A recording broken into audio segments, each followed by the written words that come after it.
নারুটোর মধ্যে জিরাইয়া hidden লিভের shinobi হয়েও leave ভিলেজের headband পরতো না।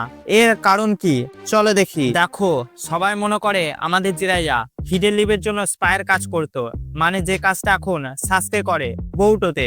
যেহেতু জিরাইয়া গোটা সিনোবি ওয়ার্ল্ডে ট্রাভেল করত আর ভিলেজের জন্য ইনফরমেশন কালেক্ট করত, সেহেতু তার ধরা পড়ার চান্সটাও বেড়ে যায়। তাই ধরা পড়ে গেলে কোন ভিলেজের সিনোবি যাতে কেউ ধরতে না পারে, সেই জন্য এই ধরনের হেডব্যান্ড পরতো।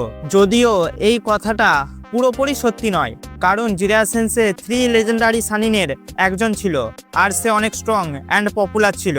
গোটা সিনোবি ওয়ার্ল্ড তাকে চিনতো, তাই এই ধরনের হেডব্যান্ড পরতেই হবে এমন কোনো কথা নয়। তার এই ধরনের হেডব্যান্ড পরার মেন কারণ হলো মাউন্ট মেবোকু।